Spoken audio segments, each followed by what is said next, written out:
पिछले 4-5 सालों से ये दिखाई दे रहा है कि भारत सरकार जो टैक्स पेयर का पैसा खर्चा कर रही है, वो पैसा ना तो किसानों के हित में खर्च हो रहा है, ना तो कंज्यूमर के हित में खर्च हो रहा है।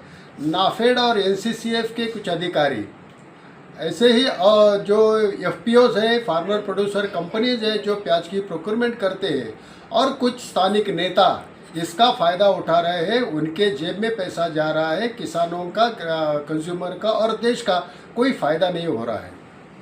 नाफेड के जो चेयरमैन है जेठाभाई आहिर साहब, वो नासिक आए थे उनकी अपॉइंटमेंट होने के बाद। तो उन्होंने एक ऐसे ही सरप्राइज़ विज़िट कुछ प्रोक्योरमेंट सेंटर्स को दी थी, और उन्होंने पब्लिकली ये कहा था कि वहाँ काफ़ी घोटाला उनके नज़र में आया, फर्जी डॉक्यूमेंट्स वहाँ पे थे, क्वांटिटी मैच नहीं हो रही थी, तो इसमें सुधार आएगा। ये नाफेड के प्रोक्योरमेंट में होने वाला पूरा भ्रष्टाचार हम ख़त्म करेंगे, ऐसा उन्होंने कहा था।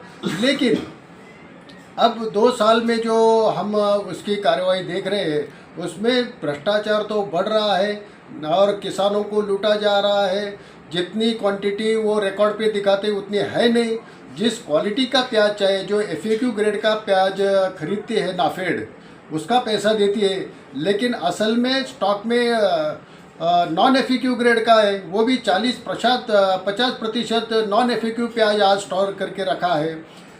नासिक ज़िले के डीडीआर है, और उन्होंने एक ऐसी रेड की थी कुछ एफपीओज के गोडाउन्स पे, प्रोक्योरमेंट सेंटर्स पे। तो उन्होंने लिखित रूप से ये कहा है कि 40 से 50% प्याज ये नॉन एफएक्यू है, और जो डॉक्यूमेंट्स है वो भी पूरे नहीं है, और जो पेमेंट्स की है उसकी भी डिटेल्स नहीं है। ऐसे बहुत सारे मामले हैं। जितनी प्याज वहाँ रिकॉर्ड पे दिखाई जा रही है उतनी स्टॉक में नहीं है। तो कहा गई जितने लोगों के नाम इसमें आए थे कि इनसे प्याज खरीदा है, उसमें से काफ़ी के नाम नहीं दिखा दे रहे, तो उनका रिजेक्शन हुआ बोलते हैं, तो उसका भी कोई प्रूफ नहीं है, कोई डॉक्यूमेंट्स नहीं है। इस तरह से प्याज की जो खरीद होती है नाफेड और एनसीसीएफ द्वारा, ये बस सरकार की और किसानों की लूट है।